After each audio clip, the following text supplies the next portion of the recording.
स्वागत है इस नए वीडियो में। मैं रोहित देसाई, को फाउंडर ऑफ जेबी एक्सपर्ट्स। इस वीडियो में हम देखते हैं कि किस तरीके की एयर कंटेनर्स अवेलेबल होते हैं और जो कितनी फ़र्क होती है एयर कंटेनर्स के साइजेस में और सी रूट्स के साइजेस में।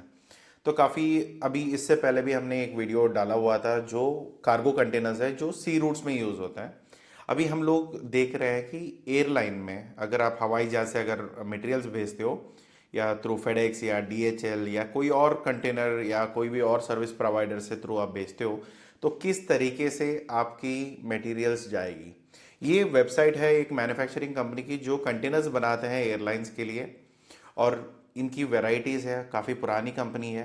तो इनकी वेबसाइट्स बहुत सही है आपको रेफरेंस लेने के लिए। यहाँ पे फेडेक्स के भी आप बॉक्सेस देख सकते हो, इनकी मैन्युफैक्चरिंग आप देख सकते हो।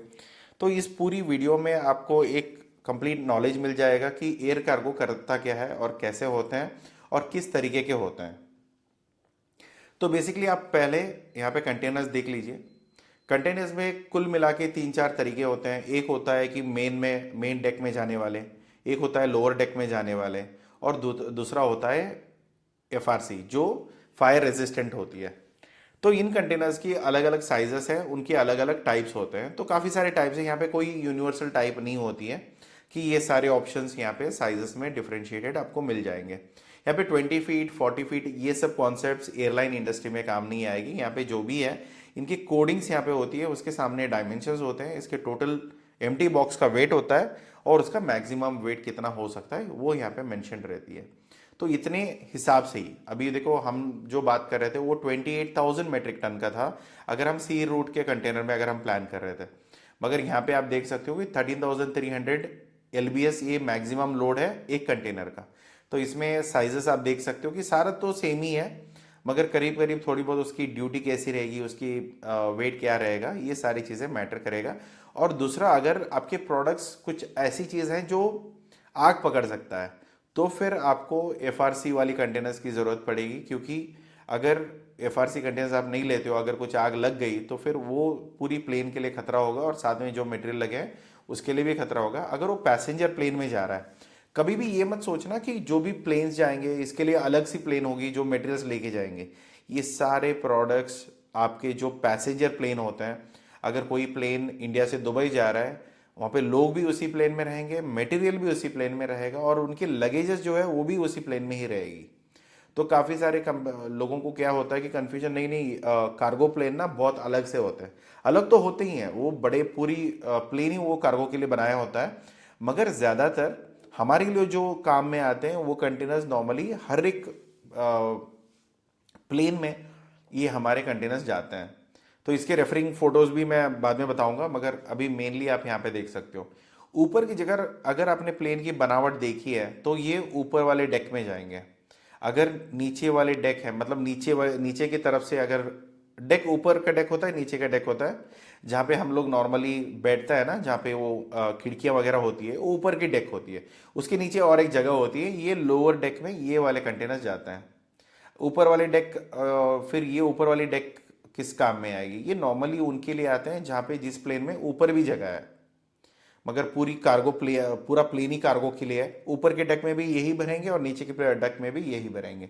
तो ये कंटेनर्स उसकी स्पेसिंग के हिसाब से रहती है कि ऊपर का डेक नीचे ना जाए, नीचे का डेक ऊपर ना जाए। इसका एक मेन इंटेंशन ये भी है क्योंकि इसका पूरा साइज ऑप्टिमाइजेशन हो जाए। अगर यहाँ पे आप क्लिक करते हो, आपको कंटेनर की बनावट देखते हो, इसकी बनावट अगर आप देखोगे ना, ये पूरी प्लेन जो है उसकी शेप का रहता है। ये ऊपर की तरफ का शेप है जो आधे में वो फिट हो जाएगा, और इसका कर्व और आपका प्लेन का कर्व सेम ही होता है, राइट। तो यहाँ पे थोड़ी बहुत गैपिंग या रहेगी, डायमेंशंस, एलबीएस, पूरी उसकी क्या चीज़ें हैं, उसकी क्या वेराइटीज़ है, मटेरियल क्या बनी हुई है, ये सारी चीज़ें अगर आपको नॉलेज के लिए चाहिए आप देख सकते हो। वरना ऐसा कोई स्पेसिफिक नीड नहीं है कि इसकी, हाँ इसको इतना डिटेल जानना है। एंड ऑफ द डे जाके हम लोग प्लेन में तो कंटेनर नहीं लोड करने वाले। जो भी प्लेन होगा हम लोग फ्राइट फॉरवर्डर को मटेरियल, वो जहाँ बोलेगा वहाँ पे हम मटेरियल भेज देंगे, फिर वो कंटेनर में लोड करके कंटेनर लोड करवा देते हैं। तो इसमें ना हमें एयरपोर्ट में एंट्री मिलेगी, ना हमें कोई और एंट्री मिलेगी। जो भी है आपके फ्राइट फॉरवर्डर ठीक ठाक मिल गए तो वो सारी चीज़ें यहाँ पे मैनेज हो जाएगी, राइट। तो लोअर डेक में रहेगा जो नीचे वाले तरफ में कंटेनर्स लगेगी, राइट। तो FRC अगर जैसे मैंने बोला कि अगर ये सर्टिफिकेशन EF वाला लिखा हुआ है तो ये नॉर्मली फायर रेजिस्टेंट है। अगर यहाँ पे इसमें कुछ आग वगैरह लगता है तो इनकी सिस्टम्स होती है जहाँ पे थोड़ी स्प्रेड ना हो, वो वहीं पे शांत हो जाए। तो ऐसे काफ़ी सारे होते हैं। इसके अलावा और क्या चीज़ें हम लोग कैसे एक्सपोर्ट कर सकते हैं? एक तो कंटेनर है जिसमें कंटेनर में डाल के इस साइज़ में डाल के आप भेज सकते हो।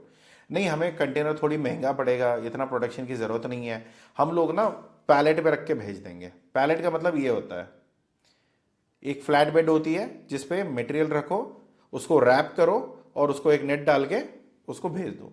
ये ऐसे ही आपके प्लेन में लग जाएगा। इसमें और कोई कंटेनर में डालने की ज़रूरत नहीं है, इसको ऐसे ही आप भेज दो। इसको ऐसे ही वो लोग लोड करके उसको आगे भेज देंगे।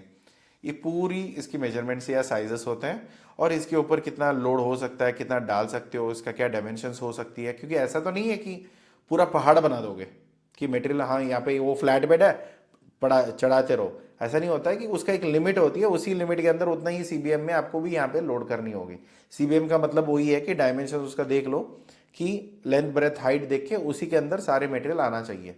अगर आप ये पहले ही प्लान करते हो at the time of packaging, अगर आप पैकेजिंग प्लान कर रहे हो, पैकेजिंग मटेरियल ऑर्डर कर रहे हो, उसके कितने बॉक्सेस होने चाहिए, बॉक्सेस के क्या साइज होने चाहिए और उसमें आप अपना मटेरियल कैसे उसको डालने वाले हो, ये सारी चीज़ें अगर आपने एक बार कैलकुलेट कर लिया ना, ये ज़िंदगी भर के लिए आपके पास रहेगा। क्योंकि बार बार तो आप प्रोडक्ट नहीं चेंज करोगे। जैसे प्रोडक्ट चेंज करोगे तो ऑटोमेटिकली आपका पैलेट्स वगैरह चेंज होंगे, तो उसके अकॉर्डिंगली बाकी सारे स्टैंडर्डाइजेशन आप कर सकते हो। यहाँ पे स्टैंडर्ड पैलेट्स होते हैं जो बेसिक सारे मटेरियल्स के लिए आते हैं। कुछ चीज़ें होती है जो वजन काफ़ी होते हैं। ऐसे होगा कि कभी आपने कुछ हैवी मेटल भेज रहे हो और फोकलिफ्ट ने पैलेट उठाया और पैलेट टूट गया, तो वो अवॉइड करने के लिए हैवी ड्यूटी पैलेट्स भी मिलते हैं। ये सारे मटेरियल अलग होते हैं, थोड़ी हैवी होती है, बाकी सारी चीज़ें सेम होते हैं। दूसरा एयर नेट कार्गोस, तो यहाँ पे आप देख सकते हो कि ऐसे एक मेश वाली प्रोडक्ट्स आती है जो नॉर्मली आप कोई प्रोडक्ट्स पैलेट पे ऊपर रखोगे, ऐसे एक फायर रेजिस्टेंट कोट उसके ऊपर डाल दोगे, फिर उसको नेट में डाल के कोई प्रोडक्ट बाहर गिरे ना। क्योंकि क्या होता है, ये सारी चीज़ें मशीन से ऑपरेट होगी, लिफ्ट होगा, लोड होगा, फिर उतारा जाएगा, फिर उसको स्टोरेज एरिया में रखेंगे। ये कोई मैनुअल का काम नहीं होता है, कोई चार लोग ना कंधे पे नहीं उठाएंगे, जो भी रहेगा मशीनरी रहेगी और मशीन से ही लोडिंग अनलोडिंग और स्टोरिंग होती है। तो इस चक्कर में क्या होता है कि अगर आपने ढंग से पैक नहीं किया तो ये फट के बाहर भी आ सकता है। तो फट गया तो फिर उसका एडिशनल चार्जेस भी लगेगा कि आपका पैकेजिंग ठीक नहीं था वगैरह वगैरह। तो बहुत सारी चीज़ें आपको मैटर करती है। अगर आप थोड़ी बहुत ध्यान दोगे अपनी पैकेजिंग पे तो आपके प्रोडक्ट्स खराब नहीं मिलेंगे। और दूसरा क्या है ना, एयरलाइंस वाले पहले ही लिखवा लेंगे आपसे कि जो भी अगर डैमेज इमेज हुआ ये सारी आपकी जिम्मेदारी रहेगी। आप इंश्योरेंस तो करा लोगे, मगर वो तो परेशानी है ना कि एंड ऑफ द डे हमारे बायर को जो मिलना चाहिए था वो तो खराब मिल गया। अभी वो तो बुरा मान के बैठ गया, उसको कितना अर्जेंट है कितना अर्जेंट नहीं है ये ऊपर सारा मैनेज होगा। अगर इसमें पेरिशेबल है, कुछ चीज़ें फट के बाहर भी आ गई, उसका क्वांटिटी फ़र्क हो जाएगा, उसको जितना क्वांटिटी चाहिए था वगैरह वगैरह। तो इससे अच्छा क्या है कि अपनी रेपुटेशन की भी बात आती है पैकेजिंग में, तो आप थोड़ा ध्यान रख के सब चीज़ें आप प्लान कर सकते हो। और ये सारे अगर सैटको वालों के साथ अगर कोई कंटेनर्स है या इनके पैलेट्स हैं तो स्टैंडर्डाइजेशन मेजरमेंट यहाँ पे मिल जाएगा। अगर नहीं, आप अगर ये देखना चाहते हो कि सर अभी हम जब काम करते हैं तो क्या सेम मेजरमेंट आएगी, हो भी सकती है, नहीं भी हो सकता है। अभी मुझे नहीं पता कि जो एयरलाइन से हम काम करने वाले हैं ये सैटको से लिया है या नहीं लिया है, इनका जो मेजरमेंट एप्लीकेबल है या नहीं।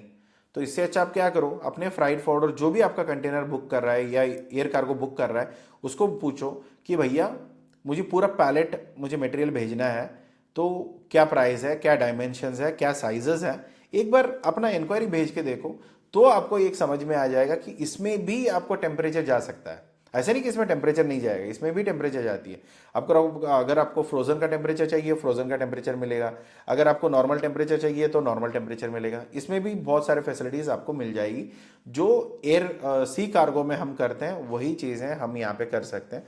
बस इतना ध्यान में रखना कि प्लेन के बाहर आने वाले साइज़, अगर प्लेन का साइज़ कुछ है राइट, या ये डायमेंशन है प्लेन की, तो ये प्लेन से बाहर नहीं आ सकता मटेरियल। क्योंकि आपके लिए ना वो प्लेन और साइज का मेजरमेंट लेके प्रोपेलर्स लेके, जो हमने सी कार्गो में देखा था कि इतने बड़े प्रोपेलर्स है, इतनी बड़ी बस है, कार है, वो है। कार तो प्लेन में भी आ जाएगी, मगर ऑड साइज वाली जो होती है ना जेसीबी जेसीबी, वो थोड़ी दिक्कत हो जाएगा क्योंकि पूरा प्लेन आपके लिए नहीं होता है। और वो अगर वो कंटेनर में आ गया तो बहुत अच्छी बात है, वरना आपको कोई बड़ी प्लेन देखनी पड़ेगी। और बहुत बड़ा कार्गोज होते हैं जो ऑलमोस्ट बड़े बड़े कार्गो कंपनीज के पास बड़े प्लेन्स होते हैं, तो अगर वो चाहिए तो फिर उसके लिए आपको अलग सा देखना पड़ेगा। ये सारे आपके फ्राइट फॉरवर्डर से एक फ़ोन से हो जाएगा, तो नथिंग टू वरी अबाउट। और दूसरी चीज़ इसमें क्या है कि पैसे बहुत लगते हैं कंपैरेटिवली। अगर आप कभी भी कंपेयर करोगे, आपको सी रेट में और एयर रूट में काफ़ी ज़्यादा है, प्राइजेस बहुत ज़्यादा है। तो वो एक प्राइजेस एक पॉइंट है जो आप अपने बायर से चेक कराओगे कि भैया मेरा मटेरियल तो एयर से भी जाएगा और बाई सी से भी जाएगा, मगर आप ये चाहते हो कि बाय एयर जाए तो बहुत महंगा पड़ेगा। अगर बायर देने के लिए तैयार है, क्योंकि एंड ऑफ द डे ना सारे लॉजिस्टिक्स के खर्चे जो है या प्रोडक्ट के खर्चे, लॉजिस्टिक खर्चे, ये सारा बायर ही देने वाला है। तो एंड ऑफ द डे अगर बायर को कोई दिक्कत नहीं है तो आप एयर से प्लान करो। फिर बायर थोड़ा वो नहीं, इतना अर्जेंट नहीं है, आप आराम से मुझे सी रूट से भेज दो तो सी रूट से भेज देना। ये आपका कोई इसमें क्या है ना, सी से भेजो या end of the day air से भेजो, आपसे कोई मतलब नहीं है। आपका तो अगर पेमेंट पहले ही आ चुका है तो टर्न अराउंड टाइम उतना फर्क नहीं पड़ेगा आपको, राइट। तो बेसिक चीज़ें ये है कि साइजेस पहले आपने आप फ्राइट फॉरवर्डर से बात कर लो, फिर हो जाएगी। अगर फ्राइट फॉरवर्डर सर मुझे कोई जान पहचान नहीं है, हमसे बात करिए, कोई प्रॉब्लम नहीं है, हम लोग आपको ये लिए लॉजिस्टिक्स अरेंज करके दे देंगे। ये नॉर्मली वही प्लेन्स होती है जो आप नॉर्मली यहाँ पे क्या होता है ना, इस जगह से आप लोग चढ़ते हो जो पायलट के लिए होता है, यहाँ पे नीचे पीछे आपके लिए होती है, जो आप नॉर्मली चढ़ने के लिए उतरने के लिए आपके लिए ये लगा हुआ रहता है ना। और नीचे यहाँ पे देख सकते हो ये कार्गो है, ये पूरा ना ये कार्गो साइज है, ये लोड हो रहा है नीचे, राइट। तो ऐसे काफ़ी सारे कंटेनर्स आपको यहाँ पे दिखते हैं होंगे जिसमें लगेजेस भी जाते हैं या मटेरियल्स भी जाते हैं, तो बहुत सारी चीज़ें हैं यहाँ पे आप देख सकते हो। ये काफ़ी कम है, अभी भी लोडिंग यहाँ पे चालू है। ये पूरा कमर्शियल कार्गो है, यहाँ पे लोग नहीं बैठेंगे। ये पूरी प्लेन जो है ना, ये इसको ऊपर अपर डक बोलेंगे या नीचे लोअर डक। तो इसके जो साइज़ है, जो ये साइज़ है ना, ये देखते होंगे आप शेप जो दिख रहा है, इसमें ऊपर या नीचे आपका मटेरियल लोड होगा। नॉर्मली अगर कंटेनर है तो ऊपर का कंटेनर पहले रखेंगे, फिर नीचे उसके कंटेनर्स रख जाते हैं। तो ये सारी चीज़ें नॉर्मली पूरी कमर्शियल प्लेन में काम आएगी।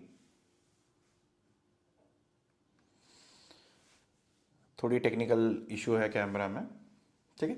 तो ये मेन चीज़ें आपको समझना है कि हाँ, काफ़ी कमर्शियल प्लेन भी होते हैं और पैसेंजर्स प्लेन भी होते हैं, दोनों में भी कार्गो मटेरियल जाएगा। यहाँ पे आप देख सकते हो कि आपके कंटेनर कौन से हैं। यहाँ पे कंटेनर्स हैं, इसमें बहुत कुछ चीज़ें ऑलरेडी यहाँ पे नीचे लोड हो चुकी है, मगर इसमें क्या होता है ना कि हर एक प्लेन की अपनी साइज़ होती है। तो अपने साइजेस के हिसाब से ये लोग क्या करते हैं कि इसकी एंट्री कितनी है, माउथ कितना बड़ा है। प्लेन अलग अलग ब्रांड के आते हैं, तो अलग अलग ब्रांड है तो अलग अलग उसके साइजेस होते हैं। फिर कितनी सीटर्स है, कितनी बड़ी प्लेन है या कितनी छोटी प्लेन है, उसके ऊपर भी कंटेनर की साइजेस चेंज होती है। अभी देखो एक प्रो टिप है यहाँ पे है कि आप अगर डेस्टिनेशन पे भेजते हो, कोई भी डेस्टिनेशन आप पिक करो, अगर आप एयर से भेजोगे उसकी ऑप्टिमाइजेशन 99% है। मतलब आप मान के चलो कि आपकी डिलीवरी तो हो जाएगी उस कंट्री में, क्योंकि क्या है, अगर एयर से भेजोगे तो प्राइजेस तो आपको लगेगा, मगर एयरपोर्ट्स बहुत ज़्यादा है कंपेरेटिवली सी पोर्ट्स। समुंदर तो चाहिए सी पोर्ट के लिए, मगर एयरपोर्ट के लिए अगर वहाँ पे अच्छी खासी एयरपोर्ट है तो फिर आपके प्लेन से आपकी मटेरियल सारी डिलीवर हो सकती है। इसमें ये होगा कि अगर बहुत ज़्यादा रूटिंग है, रेगुलरली प्लेन जाने वाले हैं, मैं ये नहीं बोलता कि कार्गो प्लेन है, कोई भी प्लेन जा रहा है उसमें आपके मटेरियल्स लोड होके जा सकते हैं। जितना ज़्यादा रूटिंग है, जितना ज़्यादा प्लेन जा रहे हैं, उतना ही सस्ता आपको लॉजिस्टिक पड़ेगा। अगर आप मान के चलो कि ऐसे कोई कंट्री पे आप भेज रहे हो जहाँ पे प्लेन एक दो ही जा रहे हैं, राइट, तो उसका फेयर बहुत ज़्यादा रहेगा और उसमें कार्गो के लिए भी आपको वेटिंग लग सकती है। और कुछ जगह ऐसा है कि आप आराम से भेज दो, कोई दिक्कत नहीं है, कंटिन्यूस प्लेन तो जा ही रहे हैं और आपका मटेरियल निकल जाएगा उसमें। बस ये साइज़ में आना चाहिए अगर आप कंटेनर कर रहे हो। अगर कंटेनर नहीं कर रहे हो तो फिर उसका अलग सा साइजेस होगा कि वो कोई और प्लेन में चला जाएगा, क्योंकि इतने सारे प्लेनिंग ऑप्शंस होते हैं, कार्गो सारे इंटीग्रेट करते हैं, किसी ना किसी प्लेन से निकाल देते हैं। आपको ऐसा तो नहीं होगा कि हाँ इसी प्लेन से भेजना है, इसी से करना है। एंड ऑफ द डे हमें क्या मतलब है कि मटेरियल वहाँ पे पहुँच जाए, राइट। ये होता है नीचे वाली जो देख रहे हो ना, ये होता है वुडन पैलेट। पैलेट काफ़ी तरीके के आते हैं, अलग अलग सी चीज़ें होती है, अलग अलग से तरीके से पैक होते हैं। तो ये होता है पैलेट। इसके जो यहाँ पे गैप है ना, ये जो गैप बना हुआ है, यहीं पे वो फोकलिफ्ट के दांत जाते हैं, फिर उसको उठा के फिर वो कंटेनर के अंदर लोड हो जाती है या एयर प्लेन के अंदर। तो बहुत सारी चीज़ें यहाँ पे आप देख सकते हो। इसको डब्बे साथ में रखे हुए हैं, उसको रैप किया हुआ है, फिर उसके ऊपर एक नेट डाल दिया कि सो दैट मटेरियल गिरे ना, राइट। ये सारी चीज़ें ऑप्शन आपके लिए रहती है। एंड ऑफ द डे आप जाके कुछ करोगे नहीं, आप तो सीधा एक फ़ोन करोगे उसको, भैया जितना प्राइस है वो पूछोगे, वर्कआउट हो रहा है, बायर से एक बार बात कर लो, कंफर्म करो, फिर कौन सी पोर्ट पे भेजना है, क्या चीज़ें भेजनी है। और दूसरी चीज़ यहाँ पे, अगर आपका पेमेंट कोई बीएल के अगेंस्ट आने वाला है, सोच के चलो कि हम अगेंस्ट बीएल काम कर रहे हैं, एयरलाइन में बीएल का कॉपी कुछ नहीं होता है। यहाँ पे एयरवे बिल आती है और उसको अगर आप होल्ड करना चाहते हो, ऐसा कुछ होल्डिंग सिस्टम नहीं है, ये गया तो गया, या वो प्रूफ दिखा के मटेरियल डायरेक्टली ले सकता है। तो वो यहाँ पे आपको देखना पड़ेगा। अगर आप पेमेंट में भी अगर रोक के कोई पेमेंट बैलेंस है तो पहले ही एयर कार्गो हैंड ओवर करने से पहले ही आप उसको लेके चलो, वरना आपका कंटेनर मतलब मटेरियल तो चला जाएगा, वो ले भी लेगा, फिर आप फंसे रहोगे, आपके पैसे नहीं आ सकते। यहाँ पे आप देख सकते हो कि इसकी यहाँ पे प्लास्टिक पैलेट्स है, अगर यहाँ पे भी फोकलिफ्ट की एंट्री रहेगी, ये भी मशीनरी ऑपरेट हो जाते हैं। एक एक ध्यान में रखना कि ऐसे पैकेजिंग ना हो जिसके कोने मुड़े हुए हो, दब गए हो, आपका मटेरियल खराब हो सकता है, मटेरियल निकल के बाहर आ सकता है, जैसा यहाँ पे पैकेजिंग में हो रहा है। तो ये चीज़ें थोड़ा आप ध्यान रखो तो आपके लिए काम में आ जाएगा, राइट। तो मिलते हैं अगले वीडियो में। Thank you so much for watching this. अगर अभी तक आपने सब्सक्राइब नहीं किया तो प्लीज़ सब्सक्राइब कर लीजिए। अगर आपको वीडियो पसंद आया तो लाइक करिए। मिलते हैं अगली वीडियो में। Thank you so much, take care, bye bye.